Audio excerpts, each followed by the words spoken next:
Granting loans and advance. Last time we have done functions of commercial bank, that is primary function. We have done accepting the deposit, time deposit, fixed amount is deposited for a fixed period of time, recurring fixed amount deposited for a fixed period of time every month. બરાબર, દર મહિને પૈસા જમા કરે post ઓફિસમાં તો એને recurring કહીશું. ડિમાન્ડ ડિપોઝિટમાં saving account generally open by the saving account generally open by the salary earner. Rate of interest is low. It encourage the saving habit among the people. લોકોમાં સાદત નાખે છે બચતની. પછી વ્યાજનો દર સૌથી ઓછો હોય છે. પછી આપણે કર્યું હતું current account generally given to the businessman. Current account open by the businessman because they regularly deal with the business, so there is an acceptance and deposit. બરાબર, કન્ટિન્યુઅસ એનું એક્સેપ્ટ થાય, ડિપોઝિટ થાય, તો એ શું કરે છે, કન્ટિન્યુઅસ ટ્રાન્ઝેક્શન થવાને કારણે કરંટ અકાઉન્ટ ઓપન કરવામાં આવે છે. No interest is given to the current account holder. પછી છે granting loans and advances. First છે bank grant loans and advances to the business firm and other who are need of the money. જેને ફંડની જરૂર હોય છે bank એને શું કરે છે, લોન એને એડવાન્સ આપે છે.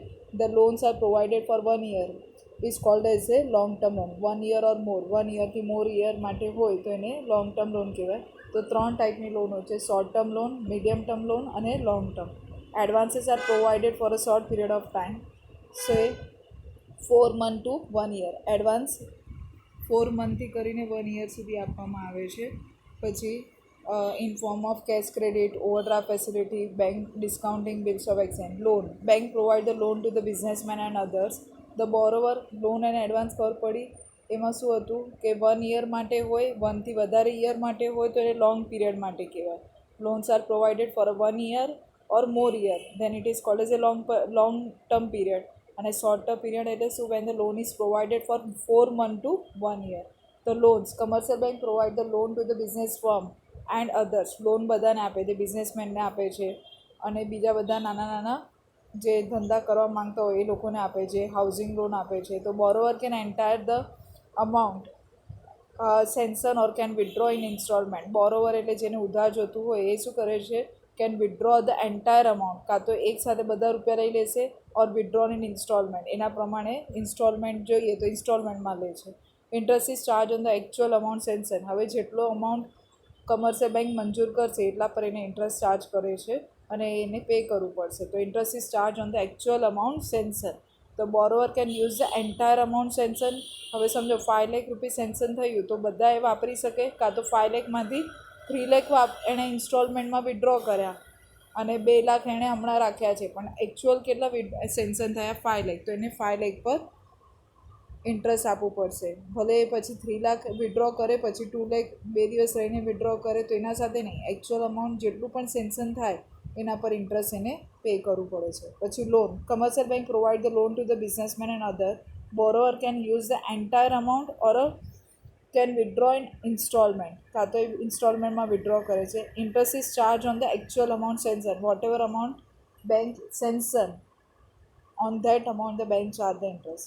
Short term loan. The short term loan is provided for 1 year, up to 1 year, to meet the working capital requirement. Working capital requirement means the purchase of material છે, નાનું કાં તો પેમેન્ટ ઓફ સેલેરી છે, veggies છે, એ બધા નાના રોજના ખર્ચા માટે જો એ બેંક લોન આપે છે 1 year માટે. ધ્રુવ જો અલાર્મ આવે તો એને શું કહેવાય, શોર્ટ ટર્મ લોન કહેવાય. ધ્રુવ રખે ને. Medium term loan are the period of the 1 year to 5 years. 1 year to 5 year માટે જે લોન આપે છે commercial bank, when the commercial bank provide the loan for 1 year to 5 year, બરાબર, to meet the working capital or fixed capital requirement for purchase of fixed assets, that is machinery, tools, equipment. એમાં વધારે period માટે, કારણ કે તરત ને તરત પૈસા છૂટા ન થાય, મશીનના પૈસા બ્લોક થઈ જાય, તો એટલા માટે મીડિયમ ટર્મ લોન પણ બિઝનેસમેનને બેંક આપે છે. So medium terms loan are provided for 1 year to 5 years. Long term loan are for the period of 5 year or more to meet the long term capital requirement. વધારે time માટે એને પૈસા જોઈતા હોય business ફર્મને તો એ long term માટે લેશે, 5 years or more. પછી advances are the small term fund provided two businessman to satisfy the financial requirement of the business. Advance are cash credit. હવે એડવાન્સ એટલે એડવાન્સમાં બેંક પ્રોવાઈડ કરે છે. પેલું છે કેશ ક્રેડિટ. તો here the separate cash credit account is open by the bank શું કરે છે, એક અલગ કેશ ક્રેડિટ અકાઉન્ટ બનાવે. બીજું, cash credit facility is given to businessman as well as those who do not have fix business, એટલે કે saving account હોલ્ડરને પણ આ કેશ ક્રેડિટ આપવામાં આવે છે. The rate of interest is higher as compare to the saving કરતાં એનો વ્યાજનો દર વધારે હોય છે. તો cash credit advances are provided to current account holder as well as saving account holder.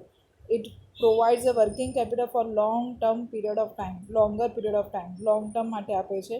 Interest charge is higher on CC એટલે cash credit પર. Separate cash credit accounts to be maintain by the borrower, એના માટે cash credit અલગથી account open કરવામાં આવે છે.